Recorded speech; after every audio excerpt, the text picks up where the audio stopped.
Welcome to Evening Review. My name is Sohana Klache. Joining us in studio is Economist Mally Likukela. But before we dive into the interview, please have a look at today's front page.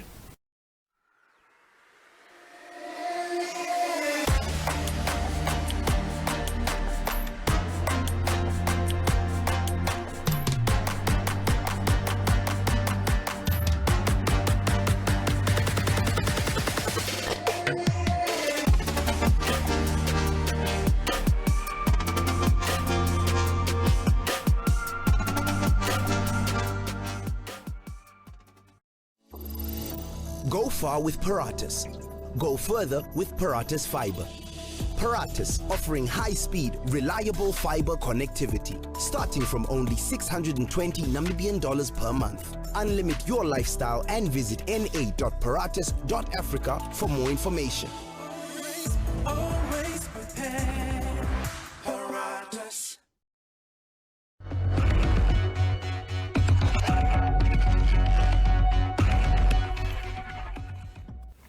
Welcome to the Evening Review.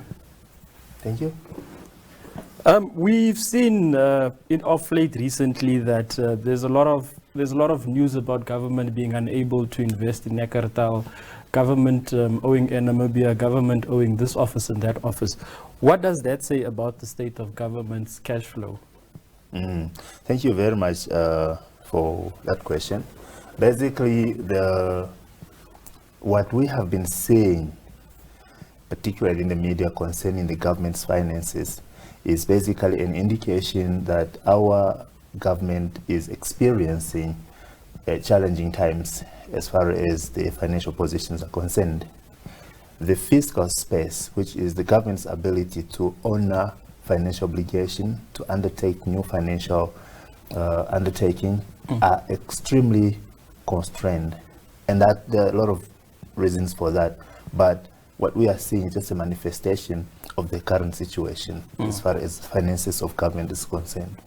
But in a nutshell, how did we get to this point? Because we had during the tenure of Finance Minister Sarah Kukongela Madila, there were surpluses, and now suddenly there's the issue where we've got deficit after deficit after deficit. Yeah, no, definitely.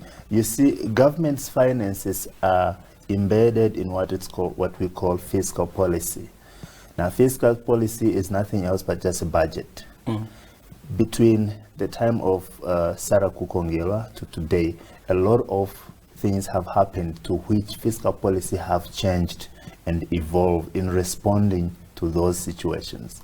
We are seeing that since the time of Sarah Kukongela, the fiscal policy hasn't been able to catch up with the challenges of the day, to an extent that it was extremely stretched to the point that we haven't seen any surplus, meaning we haven't seen a situation where expenditure has been less than the revenue. And the main reasons for that is that revenue coming into our purse has been extremely reduced and the demand for expenditure has increased. Remember, in the previous period, before or just after the Sarah Kukongela administration, we had expansionary policies that was responding to the needs that government needed to address. We had programs like Yoharambe, we had programs NDP 4, NDP 5, which were all expansionary in nature. What this basically means is that it required more money from the state to implement this program. We had mass housing, we had TPEG. All these things required government to spend more than they were receiving. And because of the economic conditions, it came to a point where the revenue coming into the government purse became less and less. Remember, a largest chunk of our revenue comes from SACU. Yes. And trade within SACU was reduced dramatically, such that the revenue coming to Namibia from the pool was also constrained. As such, the revenue that was supposed to come and match with expenditure they became a mismatch. And that's why we're experiencing deficit after deficit. If you were in the shoes of current Finance Minister Ipumbu Shimi, to get us out of this problem, what are the first low-hanging fruit that government could look at to sort of try and save the situation or turn the ship around? Yeah, I must admit, the current Minister of Finance is in a very difficult situation because he has to use the budget to balance out a number of things, especially amidst the pandemic. So if I was the minister currently, my priority will be very much linked to the need of the day, which is to safeguard lives and livelihood. But in terms of the low-hanging fruits, really, from a macroeconomic perspective, it's very difficult to pinpoint. The reason is there are so many moving parts that are competing with the real need of the day, which is to make provision, enough resources channeled to the COVID pandemic response. So in terms of the low-hanging fruit, will really be, for me, to channel enough sufficient fund to the health sector. Because the reason is you can fortify your economy, but if you don't have healthy people to drive that economy, then you would not have really made a very wise decision. So for me, really, investment currently should be to safeguard lives and livelihood. And then the economic and the infrastructure development, all those can come secondary, because you need a foundation from which to build those things.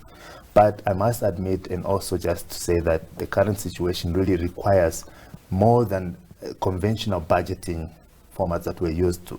We need to look beyond the situation that we are accustomed to try and see that our budgeting is really responsive to the need of the day. We've got an issue where we've got elevated debt. If I stand to be corrected, but it should be at 70% of gross domestic product. Yes. Tied to that is the potential that Namibia may take up an IMF loan. Is this borrowing really? Is this borrowing with the really wise? Yeah, I think before we even get to the question of whether it is wise or not, we must understand: is it avoidable or not?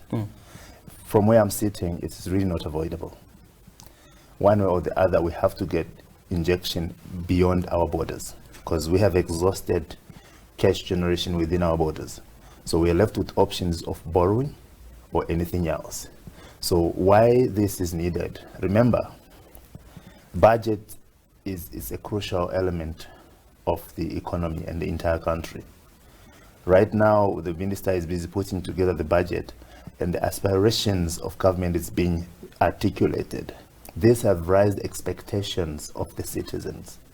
Remember, thousands and thousands of young people left universities last year. They are looking for a job. They are looking to budget to provide a job. Yes. Thousands and thousands of old age pensioners are at home waiting for government to provide a little bit of extra cash to their pension because inflation has eaten away the current grants that you're having. We have plenty of macroeconomic challenges that the budget and budget alone must address. And therefore, that leaves no choice for the minister but to find a way to bring in much needed revenue, and that is borrowing. Now, that is a decision that has to be made. But remember, a decision is a once-off thing that you make, but the consequences of the decision can linger for a longer period of time. So if the government decide, okay, let's get the IMF loan, that's a decision, it is made, signed, everything. But the consequences now, how do we repay back that money? Who is going to repay back that money? That is where the question comes in to say, okay, is it wise? Well, you can, depending on where you're sitting. But as far as I'm concerned, there has never been a time that a country like Namibia and most of the countries in the world really needs loans now. The trick is to have a mechanism in place to sustain the economy so that it can generate enough to repay back without compromising the future of the economy. If government can come up with a plan to say, this is what we have as our strategy to repay and make sure that there's very little damage done to the economy and the future of the country, then I think it would be wise to take that loan. We have seen countries that are beyond 70% of debt to GDP ratio. Let us not even talk about the US, which is the biggest economy. They are running into 200%, meaning they have more debt than the GDP at current price can take. But they still remain the largest economy and strongest economy. Why? Because they have a strategy to ensure that in as much as the debts are so huge, it does not compromise on the economic stability of the US. If we can have that articulated, I don't think it is really a challenge, or it's not wise to get that loan, because in the end, we need that loan to fuel and propel the economy.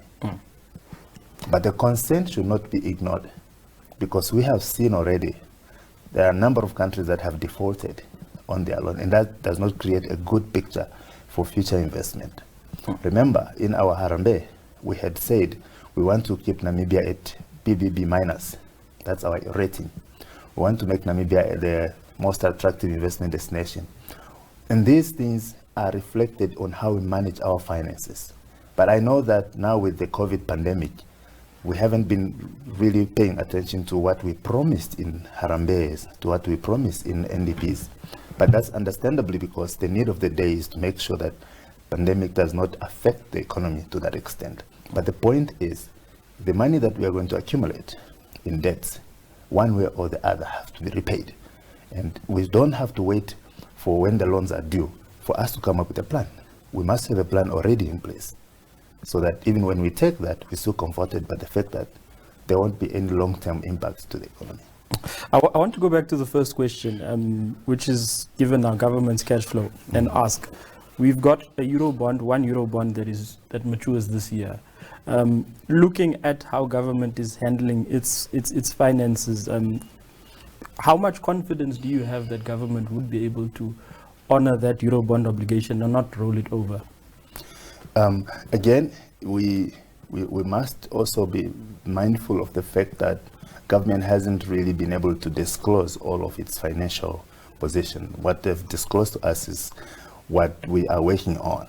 But if we look at a few numbers, like from the international reserves that the Bank of Namibia keeps reporting on, if we look at a few things like the expected inflows, we can say with a margin of 50% to say government can still honor it. But if government is going to honor this loan, then it's going to leave a big gap in the purse, which will require government to borrow again. So again, it boils down to the strategy. What strategy will government take? Will it be borrowing from Paul to pay Matthew, and then borrowing from Matthew to pay John?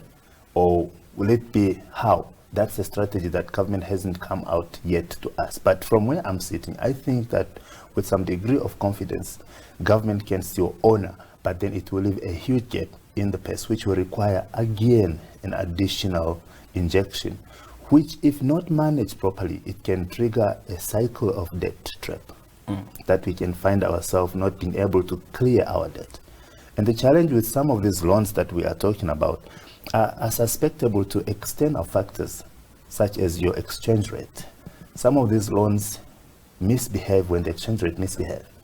And these are some of the things that we don't have control over. But over and above, with the current financial information that we know about government, there is some level of confidence that they can still honor it, but it's going to leave a huge dent in the budget. The fiscal year 2020-2021 is coming to an end. Looking forward now to fiscal year 2021-2022, and looking from the perspective of how government is now going about organizing its budget. I know you touched on government should at least look at health, but what are the other priority areas that you think government can also look at to protect the economy but also stimulate growth? Yes, that question can easily be answered by, first of all, assess the damage that COVID have, because this is very important. COVID have reversed all the gains that the government or that the economy had for the past 5 years.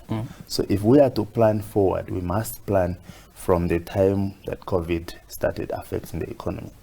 Now, we did a little analysis on the sectors that were impacted in terms of the severe, moderate, and less. And we found that there are sectors that were less affected, meaning there were sectors that were more resilient to COVID. And in our view, these are the sectors that need to be boosted so that they can propel and cushion the economy from further damage. So in as much as government needs to attend to the need of the day, which is health sector, there are certain sectors also that can benefit the economy. Number one, the communication sector, IT. We know that IT is one of the sectors that was not really affected. In fact, it has reported some positive growth during the period of COVID pandemic. The lockdown, the measures, the effect of the measures that we introduced to contain the virus were not really affecting this sector. Okay, so if government can put some resources towards this sector, this will be a sector from an economic perspective that can help to propel and cushion the economy. That's number one. Number two, the agriculture sector. Benefiting from the previous good rainfall that we have, farmers have started restocking. If they can be supported as well, we can see, and since we know primary sector being driven by agriculture sector is one of the key crucial sectors. So in addition to health and education, these two sectors can really propel the economy. And already we have seen government supporting the tourism sector. We can capitalize on what already has been done because we know it's one of the key, although it was heavily impacted, but with the amount that has already been committed, we can still work on that to see to it that it also bring a bit of impetus to the growth. So in other words, not all is lost. If we can just direct our resources to those key sectors that have got a high multiplier effect. We're looking at sectors such as construction. They have a high multiplier effect because it's labor intense. We have lost thousands and thousands of jobs. Those jobs will never be recovered. But if we invest in sectors that can or that require a huge number of people on the ground, like infrastructure, like agriculture, we can minimize the impact of those job losses as a result of COVID. And for me, I think those are the sectors that government should focus on, together with health and education. There are two issues of concern to investors and economists like yourselves in the commentary that they give out describe this as being very harmful to Namibia's future growth prospects. The one is the Equitable Empowerment Framework, which is in the final stages of consultation, and the Investment Act. What should government be looking at? Because people are saying, or investors are saying, you are scaring us off. There's a lot of policy uncertainty. You know, how do we address these two issues? Yeah, I think those are very serious issues that really needs a clear examination. And I have seen that while we are all talking about NEEEB and NEEEB Investment Act, we're supposed to be talking about the same thing, but it appears as if we're talking about two different things. Okay, so for example, if you say NEEEB will address the concern of investors, who are these investors? NEEEB is supposed to bring equality, previously disadvantaged and disadvantaged. Do we have investors that were previously disadvantaged? In my understanding, investors that can propel this economy would be investors beyond the borders of Namibia. Protection of Namibians that want to grow the economy, that's not investment protection. That's bringing equality. Because what has been affecting the growth of this economy is the disequilibrium in the investment profiles of the participants in the economy. So coming to the question of how these two pieces of law are going to be the game changer, it's very important to understand. Number one, NEEEB is a tool that is supposed to bring equality in the participation of the economy. Because without that, whatever growth that will come from an investor with that current situation remaining would lead to a growth with jobless growth, inequality growth. So if the GDP grow by 50 billion, that 50 billion is only going to the 10% of the population without that bill. So that bill needs to come in so that whatever growth must translate to equality, must translate to job growth, must translate to empowerment. And it should not be seen from the most angle that I see a lot of people looking at it to say that maybe they to try and disempower a certain group. No, it is supposed to bring balance and stability in the economic participation. The challenge we're having is it has taken too long, right? Because it has taken too long, it could be overtaken by current issues that are more urgent, like COVID. If it wasn't for COVID, the meetings that we have seen in the past weeks about NEEEB would have taken place already last year. But because of COVID, this had to be shifted. Because of COVID, Parliament was not meeting. Yes. And this has brought some delays in the process. But over and above, the important thing to remember is that that bill must come in so that it can level the playing field for economic participation in Namibia, such that if any growth will come, it should be equally shared. We are talking about inclusive growth. Without that bill, it will be difficult to achieve that. Coming to Investment Act, we have also seen a lot of debate going on. And these debates are very, very important to understand, but more so to unpack and see where is the bone of contention. One of the bone of contention with the Investment Act was the powers pertaining to the minister. Some quarters were saying, no, this bill will give the minister more power. One minister to issue licenses for that industry, one minister to issue, the same minister to issue licenses for that. Can we dilute a bit of that power? These debates are very good because they preempt the weaknesses and loopholes in the Act. And so I appreciate the speed, I appreciate the distance covered, but the speed again is still a concern. It's taking too long. And investors cannot wait. That is one of the bills that I believe it is going to open doors for Namibia. Because Namibia has got multiple challenges as far as investors are concerned. So to address that part of those challenges, it will be much, much better. It will take Namibia's investment profile a long way. Coming back to NEEEB, last year, or 2019, I beg your pardon, 2019, President at State House commented on the NEEEB aspect, and then there was also commentary on the empowerment pillar, which government had thought of taking away. If we take away this empowerment pillar regarding NEEEB, what is the use of the Act then?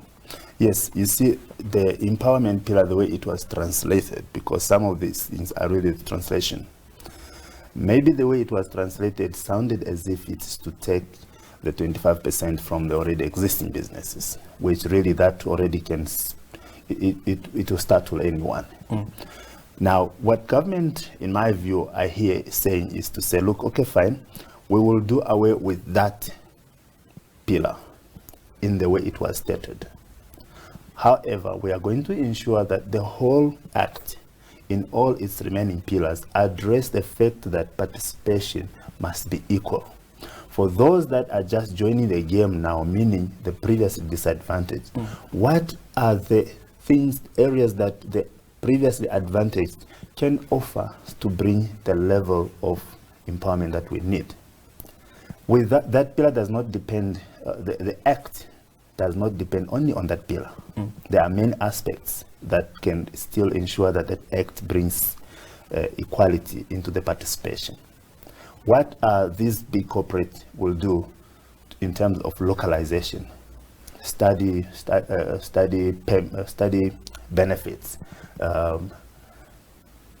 corporate citizenship. There are plenty of them, because remember, if you come and operate in my community, we might not be interested in getting a 25% stake in your company, but we would want to see your company plowing back into my community. Those are the things that are going to make this Act still remain relevant to ensure equality and inclusive growth in the economy.